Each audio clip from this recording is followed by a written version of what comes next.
네, 여기요. 묵상 간증 하나님이 허락하신 재물입니다.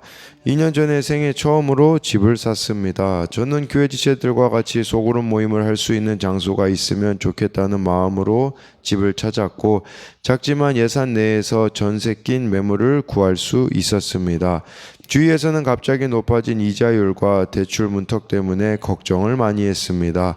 하지만 하나님이 성막을 맡은 레위인의 몫을 따로 챙겨주신 것처럼 저는 예배 공간으로 쓰려고 기도하며 산 집이니 하나님이 책임져 주실 거라는 마음으로 기다렸습니다.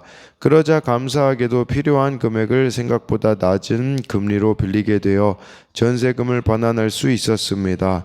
그런데 이사 온 집은 생각보다 상태가 좋지 않아 전체적으로 수리가 필요했습니다. 이후 갑작스럽게 수리비가 나가게 되자 제가 과소비하는 것은 아닌지 걱정이 되었습니다. 그래서 규모를 정해두고 시공업자를 만나 견적을 받았습니다. 이후 그가 현금으로 결제하면 부가세를 뺀 가격으로 시공할 수 있다고 하여 저는 몇백만 원의 부가세를 제외한 대금을 현금으로 지불했습니다.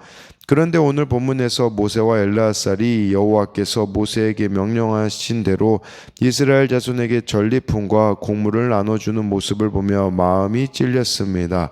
인테리어 부가세를 내지 않은 사실이 떠올랐기 때문입니다.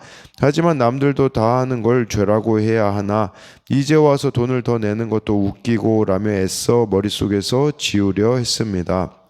그러다 이 일을 공동체에 나누니 한 지체가 바로 당연히 탈세한 것이고 시공업자까지 소득세를 누락하게 만든 것이라고 했습니다. 다른 지체는 예배하는 집을 만들고 싶다더니 그 마음가짐과 행동이 너무 다르다고 말해 주었습니다. 이를 계기로 저는 스스로 의롭게 여기며 죄 지을 때마다 합리화하는 제 자신을 보게 되었습니다. 앞으로도 죄의 유혹에 넘어가 모른 척하고 싶을 때마다 공동체에 나누고 권면을 잘 듣고 죄에서 돌이키길 기도합니다.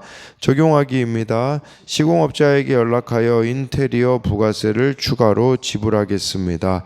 하나님이 허락하신 재물에 감사하며 큰 돈을 소비하기 전에 공동체에 묻고 기도하겠습니다. 네, 여기 이렇게 나와 있는 이 묵상 간증에 보면 이 일을 공동체에 나누니 한 지체는 당연히 탈세한 거고 시공업자까지 소득세를 누락하게 만든 것이라고 했고요. 다른 지체는 예배하는 집을 만들고 싶다더니 그 마음과 행동가짐이 너무 다르다고 이렇게 말했는데 정말 이거를 잘 받아들이는 것이 오늘 말씀에 나와 있는 이 영적인 전리품을 잘 취한다라는 게 이거 아니겠습니까? 그래서 이분이 이를 계기로 스스로 의롭다 여기며 죄 지을 때마다 합리화하는 제 모습을 보게 되었다라고 이렇게 말해주고 있습니다. 어제 어느 목사님의 설교를 듣는데요, 그렇게 이야기하시더라고요. 악한 거하고 약한 거하고는 다르다고 하시면서 약하다라는 것은요, 내 모습을 보는 거예요.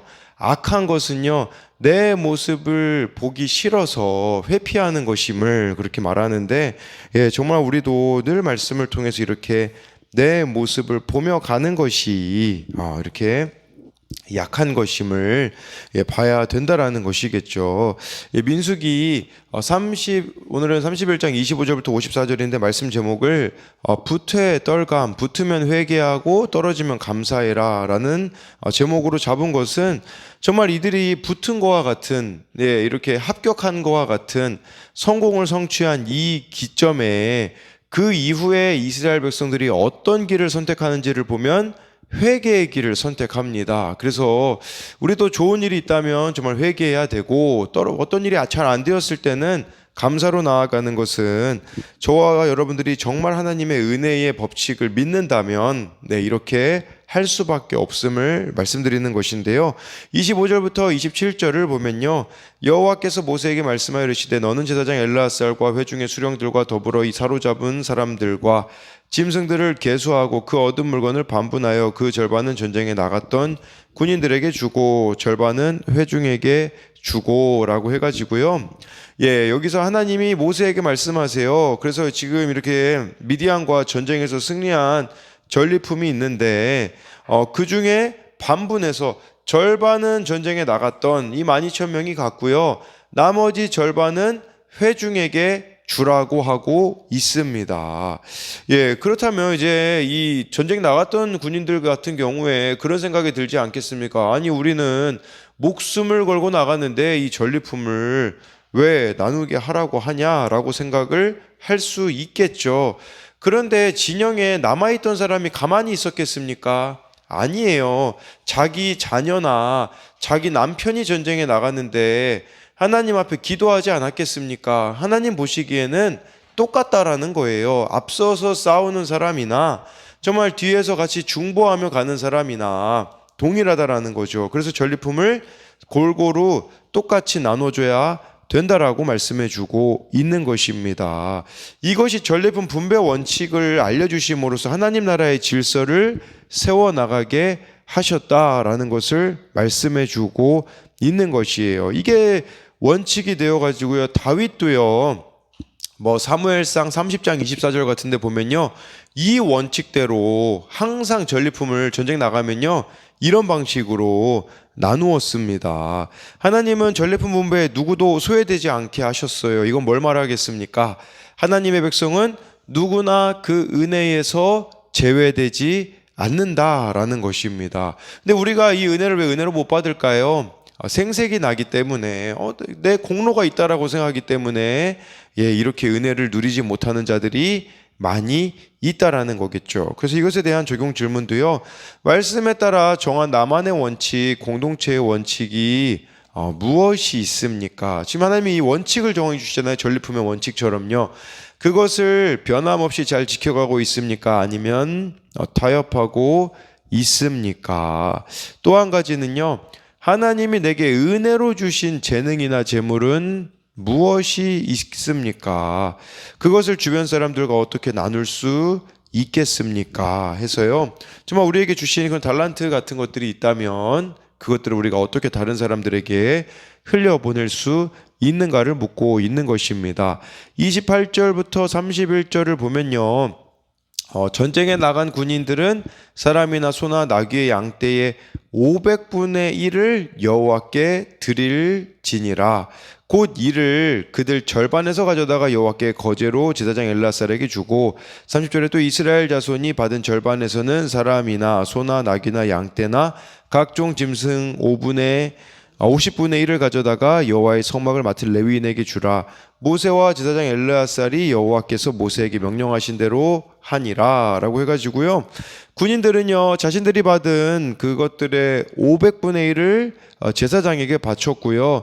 회중은 자기 몫의 50분의 1을 레위인들에게 바쳤습니다. 11조처럼 하나님 앞에 이렇게 드린 것이라고 할 수 있는 것이겠죠. 그러니까 이 제사장과 레위인은 이스라엘 안에서 이렇게 하나님의 자리를 대신하고 있지 않습니까? 이처럼 하나님의 말씀을 통해 우리의 정체성을 일깨워주는 교회 안에서의 이런 지도자들의 또 수고를 귀하게 여기는 것이 마땅하다라는 거예요. 왜 이 제사장까지, 왜 이 레위인까지 이 전리품을 주었겠습니까? 그들은 보이지 않는 곳에서 전쟁을 치르고 있기 때문인 것이겠죠. 근데 이런 것들이 우리가 보이지 않는다고 얼마나 쉽게 외면하는지 모릅니다. 하나님은 욕심이 이스라엘 백성의 하나됨을 파괴하지 못하도록 안전장치를 이처럼 만들어 주셨다라는 것입니다. 이렇게 서로 자기 수고나 위치만 생각하여 생색낸다면 하나님이 명령하신 대로 나눌 수가 없죠. 그러나 나 자신만 보지 않고 하나님이 중심이신 공동체를 볼 때 이렇게 평화로운 방법으로 나아갈 수 있다라는 것입니다. 그래서 이것에 대한 적용으로는요. 나의 욕심이 앞서지 못하도록 하나님께서 만들어 두신 안전장치는 무엇입니까? 내가 받은 물질이 하나님이 주신 것임을 믿고 수입을 정확히 계산하여 헌금합니까? 32절부터 36절에 보면요. 이들이 받은 탈취물의 양이 나옵니다. 여기 봅니까? 뭐 다 읽지는 않고요. 32절에 양이 67만 5천 마리, 소가 7만 2천 마리, 나귀가 6만 1,000마리 34절에 나오고요. 35절에 사람은 남자와 동침하지 아니하여서 사내를 알지 못한 여자가 도합 3만 2천 명이니 36절에 그 절반은 전쟁 나갔던 자들의 소유가 양이 33만 7,500마리라 라고 해서요. 표를 이렇게 가지고 와봤어요. 이 표에 보면요. 양이 여기 보면 양, 소, 나귀, 처녀 수가 나오고요. 군인들의 몫으로는 이제 절반이 돌아갔고, 거기에 보면 제사장의 몫으로는 675마리, 레위인은 6,750마리가 돌아가고요. 소 같은 경우는 제사장은 72마리, 레위인은 720. 나귀는 제사장 몫은 61마리, 레위인은 610마리, 처녀는 제사장 몫으로 32명이, 레위인의 몫으로 320명이 돌아가서 이렇게 정확하게 분배가 이루어졌다라는 거예요. 근데 여러분, 이게 어찌 보면 좀 쉬워 보이는 일일 수 있겠죠. 재물의 양이 엄청 많으니까 이 정도 할 수 있는 거 아니야. 그런데요, 그 당시 관례를 보니까요, 쉬운 건 아니었더라고요. 왜냐하면 군인들이요, 전쟁에 나가면 그런 관례가 있었대요. 전리품을 몰래 감춰다가 집으로 가져가는 게 관례였다라고 합니다. 그런데 솔직하게 이것들을 다 하나님 앞에 드러내고 공동체와 나눈다라는 것이겠죠. 이게 바로 하나님의 백성이 세상 사람들과 다른 점이라고 할 수 있지 않겠습니까? 이처럼 하나님이 명령하신 대로 편견 없이 정확히 분배가 이루어졌다라는 거죠. 그래서 이것에 대한 적용 질문으로는요, 내게 하나님이 주신 은혜를 나만을 위해서 쓰려고 하고 있지는 않습니까? 이 은혜를 어떻게 공동체 가운데 또는 주변 사람들에게 흘려 보낼 수 있겠습니까? 라고 이렇게 할 수 있는데요. 37절부터 41절은 방금 제가 설명드렸어요. 그래서 여기 제사장의 몫, 레위인의 몫으로 들어간 것을 다 읽어드렸잖아요. 그 내용이 37절부터 41절까지고요. 42절부터 47절까지를 보면요, 모세가 전쟁에 나갔던 자에게서 나누어 이스라엘 자손에게 준 절반, 곧 회중이 받은 절반은 양이 33만 7,500마리요. 44절에 소가 3만 6천 마리요. 45절에 나귀가 3만 500마리요. 46절에 사람이 1만 6천 명이라. 47절에 이스라엘 자손의 그 절반에서 모세가 사람이나 짐승의 50분의 1을 취하여 여호와의 장막을 맡은 레위인에게 주었으니 여호와께서 모세에게 명령하신가 같았더라 라고 해가지고요. 여기 나와 있는 이 숫자 이것도 다 동일한데 중요한 것은 47절에 여호와께서 모세에게 명령하신과 같았더라가 오늘 말씀에 3번이 나옵니다. 31절에 나오고요, 41절에 나오고 47절에 나옵니다. 이게 뭘 말하겠습니까? 승리 비결이에요. 승리 비결. 이처럼 여호와께서 명령하신과 같기만 한다면 우리가 가나안 땅에서도 이스라엘 백성들이 생존하고 승리할 수 있다라는 것을 말씀해주고 있는 것이겠죠. 저와 여러분들도 승리할 수 있는 비결은 다른 데 있지 않습니까? 다른 데 있는 것이 아니라 하나님이 명령하신 대로 살아간다면 우리가 승리할 수 있다라는 것이겠죠. 그래서 이것에 대한 적용 질문으로는요, 말씀대로 이루어지는 삶을 살고자 오늘 내가 버려야 할 욕심은 무엇입니까? 하나님이 명령하신 대로 못하는 이유 중에 가장 큰 이유가 바로 욕심이 아니겠습니까? 그래서 내가 정말 순종하고자 버려야 될 욕심이 무엇이 있느냐라는 것을 이렇게 말씀드리는 겁니다. 48절부터 50절까지를 보면요, 군대의 지휘관들 곧 천부장과 백부장들이 모세에게 나와서 모세에게 말하되 당신의 종들이 이끈 군인을 계수한즉 우리 중 한 사람도 충나지 아니하였기로. 50절에 우리 각 사람이 받은 바 금패물 곧 발목걸이, 손목걸이, 인장반지, 귀고리, 목걸이들을 여호와께 헌금으로 우리의 생명을 위하여 여호와 앞에 속죄하려고 가져왔나이다. 이걸 가지고 바로 오늘 말씀 제목을 부태떨감으로 잡은 건 이거예요. 자기들의 몫이 돌아갔잖아요. 그러면 나 그래도 이거 많이 받았네. 근데요, 이 사람들이 생각해 보니까 전쟁에서 천부장하고 백부장이 생각해 보니까요, 자기의 능력으로 이 전쟁은 이긴 게 아니라는 게 분명하다라는 걸 깨달았어요. 왜 그러냐? 49절에요. 한 사람도 안 죽었습니다. 여러분 전리품 양을 보세요. 예, 이렇게 많은 양이면 사실 미디안 사람들 수가 엄청 많았을 거예요.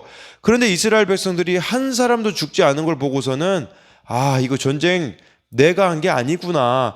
이걸 깨달으니까 50절에요. 이들이 막 금패물, 발목걸이, 손목걸이, 인장반지, 귀걸이, 목걸이를 막 헌금으로 더 내려고 가지고 온 거예요. 그러면서 이렇게 말하잖아요. 여호와 앞에 속죄하려고 가져왔나이다. 회개하려고 왔다라는 뜻이에요. 이렇게 많은, 우리로 말하면 승리했는데, 합격했는데 회개하는 거죠. 왜냐하면 내가 한 게 아니라는 걸 알기 때문이라는 거죠. 여러분, 우리도 어떤 승리의 경험을 할 때 그때 그 승리에 도취되는 사람들이 얼마나 많이 있습니까? 근데 그때 회개하는 사람들이 있어요. 어떤 사람들이 회개할까요? 이것이 전적으로 하나님의 은혜라는 걸 아는 사람들은요, 회개합니다. 반대로 원하는 일이 안 이루어져도요, 감사할 수 있는 게 어디 있겠습니까? 이것이 다 하나님의 은혜 아래 있다라는 것을 알기 때문이라는 거죠. 하나님의 도우심이 아니고는 도무지 설명할 수 없는 일이라는 것을 이들이 깨달았기 때문에 이렇게 회개했다라는 겁니다. 예, 우리도 마찬가지예요. 예, 하나님이 행하신 놀라운 일 앞에서 그들은 자신의 죄인됨을 깨닫고 하나님 앞에 무릎을 꿇었던 것처럼 하나님의 위대하심과 거룩하심을 체험한 인간은 자신의 죄인됨을 깨닫는 것은 지극히 정상적인 일이라는 겁니다. 저와 여러분들이 매일매일 하나님의 위대하심과 거룩하심을 체험한다면 이처럼 회개는 어려운 게 아니라는 것이겠죠. 네, 이 500분의 1 전리품 이것만 드리는 것 가지고는 안 되겠다 싶어가지고 이 사람들이 자원해서 드렸다라는 것을 말씀해주고 있는 것이에요. 뭘 말하겠습니까? 가나안 땅은요, 군사력이 아니라 믿음의 순종으로 차지해야 되는 땅이며 하나님이 함께해 주셔야지만 차지 가능한 땅이라는 것을, 우리에게 이 중심을 잃지 않았으면 좋겠어요. 하나님과 함께 가는 거겠죠. 하나님이 나와 함께 해주시기만 한다면 무엇이 불가능하겠습니까? 이 하나님의 함께 하심을 구해야 되고요. 전 또 50절이 또 그렇게 다가오더라고요. 반면교사적으로 어떻게 다가오냐면, 나중에요, 사사기에 보면 기드온이요, 막 전쟁에서 하나님이 좀 말도 안 되는 300명을 데리고서 승리하게 하셨잖아요. 말도 안 되게 승리하게 해주셨거든요. 근데 기드온은 어떻게 했습니까? 사람들한테 이거 가지고 오라고 했어요. 이거 가지고 오라고 해가지고 막 자기를 위한 그것들을 만들어냈거든요. 이게 참 한 끗 차이다, 이런 생각을 하게 또 되어지더라고요. 그래서 이것에 대한 적용 질문으로는요, 내가 원하던 일이 이루어졌을 때 오히려 회개했던 나의 죄가 있습니까? 아니면 하나님을 도구로 이용하고 있기에 모든 것이 그냥 당연하다라고만 생각합니까? 하나님께 대하여 의무적으로 하고 있는 일, 감사한 마음으로 하고 있는 일은 무엇입니까? 이걸 돌아봐야겠죠. 그냥 의무적으로 나 500분의 1 다 했으니까 끝이야, 이게 아니라 감사하는 마음으로 그 이상을 드리는 이 천부장과 백부장의 모습을 봐야 한다라는 것입니다. 51절부터 53절에는요, 이 사람들이 바친 제물의 양이 나와 있는데 52절만 좀 읽어드리면요, 천부장과 백부장들이 여호와께 드린 거제의 금의 도합이 16,750세겔이니 라고 해가지고요, 이게 지금 현재 무게로 환산하면요 190kg입니다. 이거 엄청나게 많은 양을 하나님 앞에 드렸다라는 것이겠죠. 네, 아낌없이 이렇게 하나님 앞에 드리는 이들의 모습이 여기에 나타나 있다라는 겁니다. 54절 말씀을 보면요, 모세와 제사장 엘르아살이 천부장과 백부장들에게서 금을 취하여 회막에 들여 여호와 앞에서 이스라엘 자손의 기념을 삼았더라. 이것을요, 이제 뭐 이거 하나님께 드린 거니까 우리가 좀 취할 수 있지 않겠어라는 생각을 가질 수도 있지 않았겠습니까? 그러나 모세와 제사장 엘르아살이요, 그거를요 취하지 않고 기념으로 삼았대요. 그래서 이스라엘이 이제 하나님께서 이스라엘을 기억하시도록 이렇게 자신들의 전리품을 또 하나님 앞에 드렸던 것처럼 이것을 하나님 앞에 또 모세와 엘르아살은 기념물로 삼았다라는 것을 말씀해 주고 있어요. 여기서 기념이라는 단어를 보면서 우리가 생각해 볼 수 있는 게 있어요. 뭐냐면 여러분들은 무엇을 기념하고 싶습니까? 대부분 승리와 성취한 것을 기념하고 싶어 하잖아요. 그러나 영원히 남는 것은 하나님이 주신 구원뿐이거든요. 승리감에 도취되지 않고 하나님 앞에서 내가 이렇게 이 천부장과 백부장처럼 죄인됨을 보며 속죄하신 예수님을 찾는 자들만이 영원히 기념될 영생을 받는다라는 것이겠죠. 저와 여러분들이 정말 구원의 기념비를 남겼으면 좋겠습니다. 그 사무엘상에 나오는 정말 사울처럼 자신의 기념비를 스스로 세우는 인생이 되어지는 것이 아니라 하나님이 기념해 주시는 인생이 되면 그것이 복된 인생이 아니겠습니까? 지금 이 말씀은요, 동일한 장소에 동일한 곳에서의 승리를 말씀해 주고 있어요. 이 장소에서 이스라엘 백성들 1세대들은 어땠습니까? 원망불평해 가지고 다 죽었잖아요. 근데 오늘 말씀에 한 사람도 죽지 않았다라는 건 무슨 말이겠습니까? 가나안 땅 그 앞에서 순종으로 나아갈 때 하나님이 다 책임져 주실 것인데 한 사람도 죽게 하지 않으실 것인데 1세대들은 믿음이 없어서 결국은 다 가나안 땅에 들어가지 못하고 죽었다라는 것을 말하는 것이겠죠. 그래서 이것에 대한 적용 질문으로는요, 나를 하나님 앞에서 떠나지 않게 해줄 기념물은 무엇이 있습니까? 내가 남기고 싶어 하는 것은 승리와 성취입니까? 아니면 영원한 구원을 사모하는 것입니까? 라고 해가지고요, 정말 오늘 말씀에 이 승리 후에 이들이 회개로 나와왔던 것처럼 이게 내가 한 게 아니구나, 늘 하나님의 은혜를 사모하는 자만이 매일 회개할 수 있습니다. 그렇기에 저와 여러분들이 은혜를 기억한다면 붙을 때, 좋은 일이 있을 때 회개하시고 좋지 않은 일이 있을 때, 떨어졌을 때 감사로 나아가는 흔들림 없는 여전한 방식의 우리들이 되기를 소망합니다.